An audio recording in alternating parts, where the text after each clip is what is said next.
Salut mes amis, j'espère que vous allez très bien, sinon c'est ce que je vous souhaite. Aujourd'hui, on va continuer notre réflexion maintenant en rapport avec la foi et raison dans la pensée de Spinoza.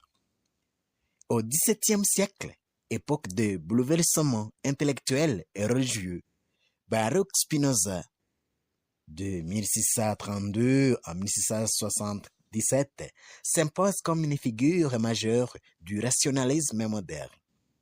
Héritier de Descartes, mais aussi critique du dualisme cartésien, Spinoza construit une philosophie systématique où Dieu, la nature et la raison s'unifient dans un cadre métaphysique d'une rigueur exceptionnelle.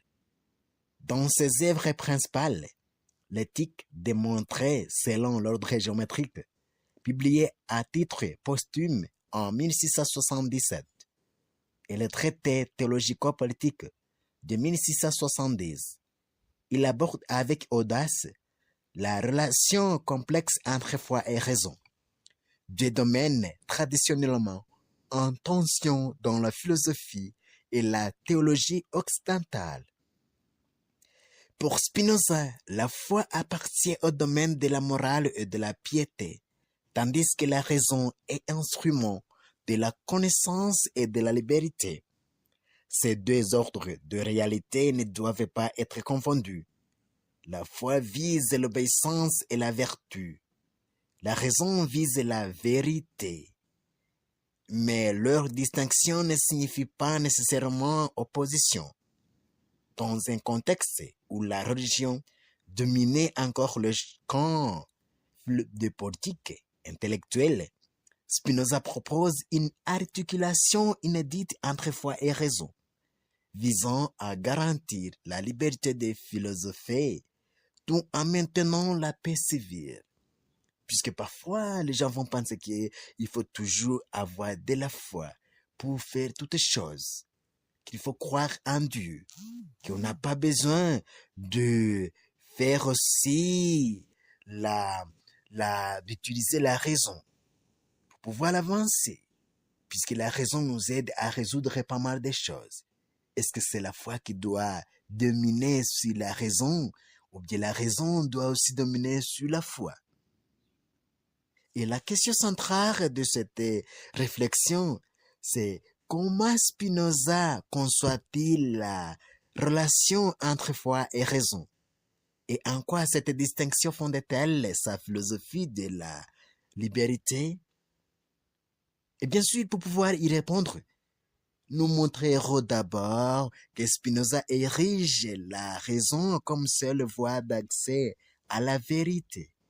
Et puis, en deuxième lieu, que la foi, selon lui, appartient au domaine moral et politique, non au savoir.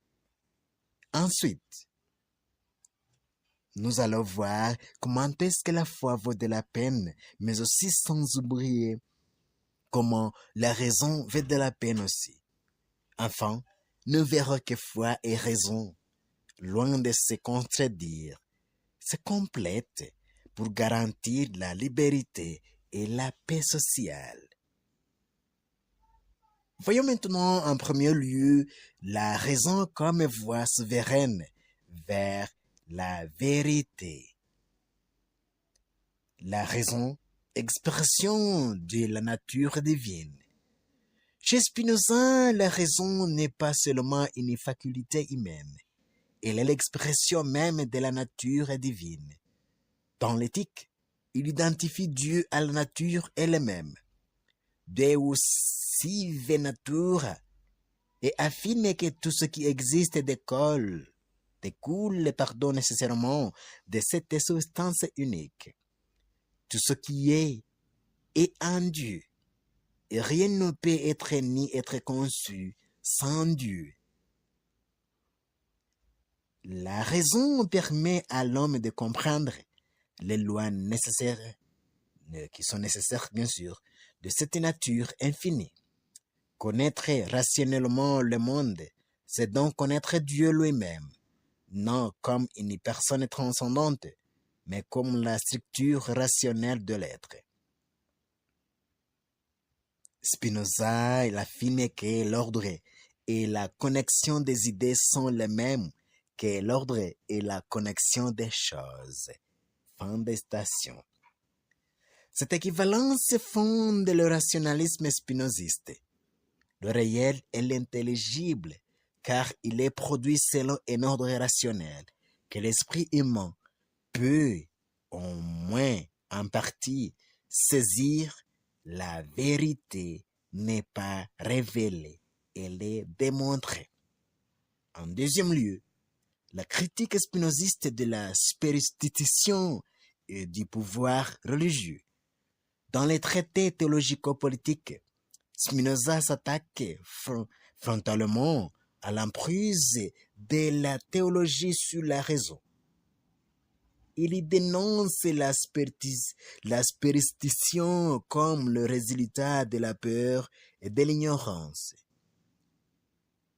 Il y dit, si les hommes pouvaient gouverner toutes choses selon leur bon plaisir, ils ne se laisseraient pas aller à la superstition.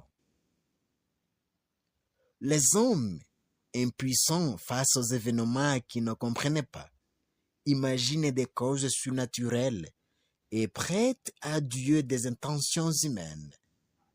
Cette attitude, entretenue par les théologiens, confère au clergé un pouvoir illégitime, fondé sur la peur et non sur la connaissance.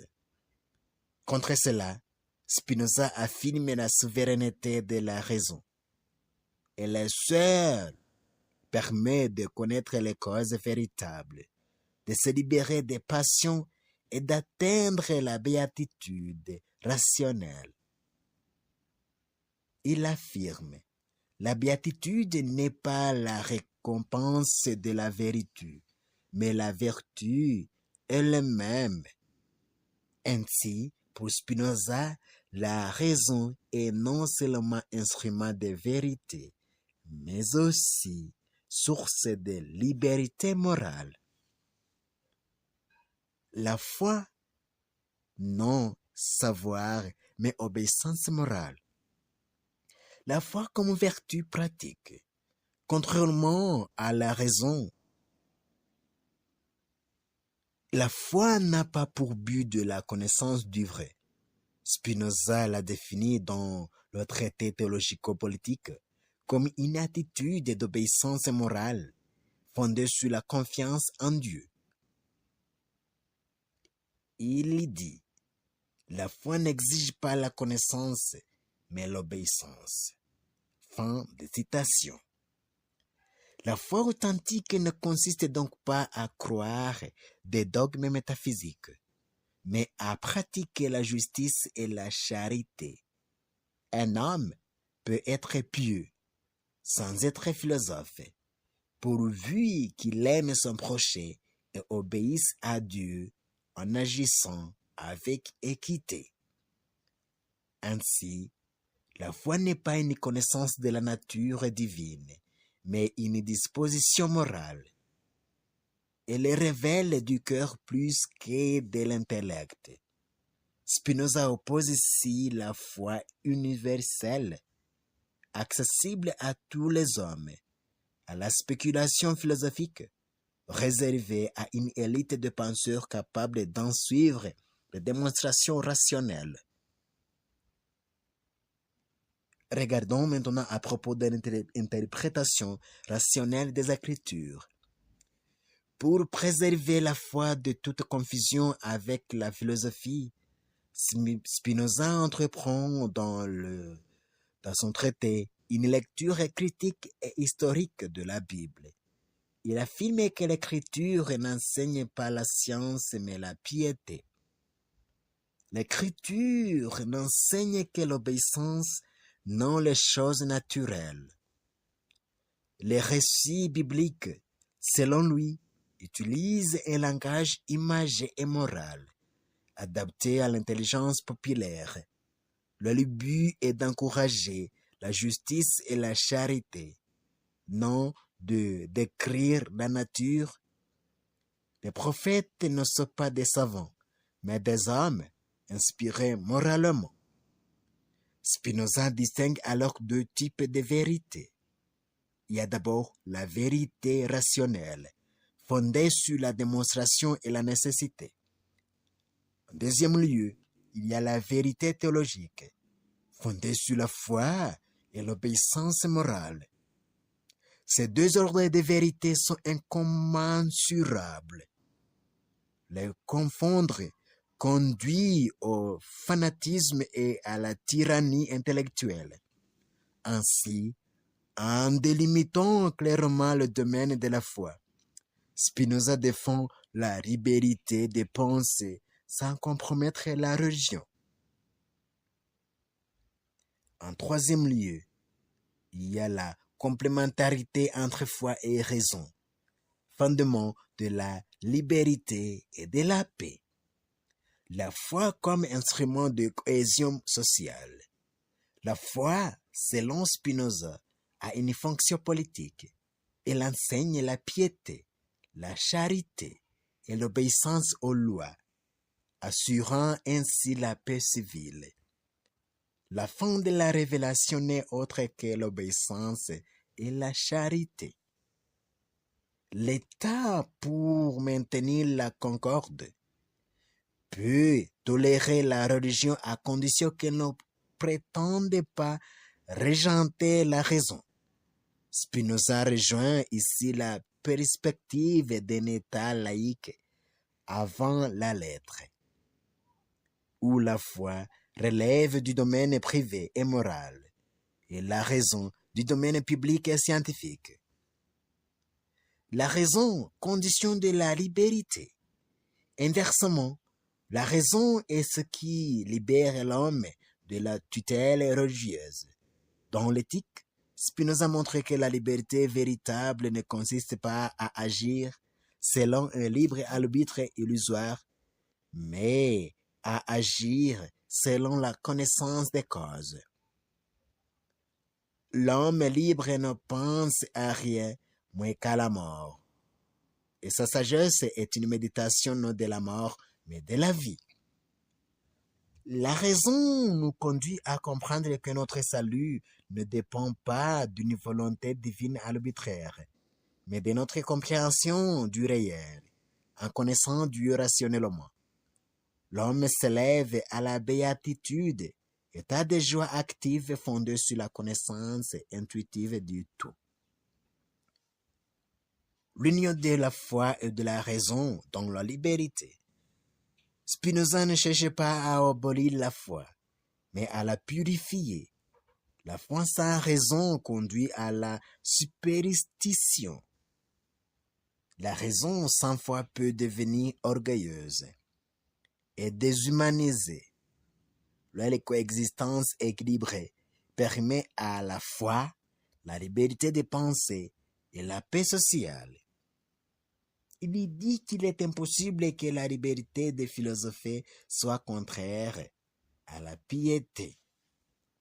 Ainsi, la foi relève de la morale collective, la raison relève de la connaissance individuelle. L'une soutient la société, l'autre élève l'esprit. L'harmonie fonde la cité libre, où chacun peut penser ce qu'il veut et dire ce qu'il y pense. Donc, on est libre de penser ce qu'on veut et de dire ce que l'on pense. Qu'est-ce que nous pouvons conclure?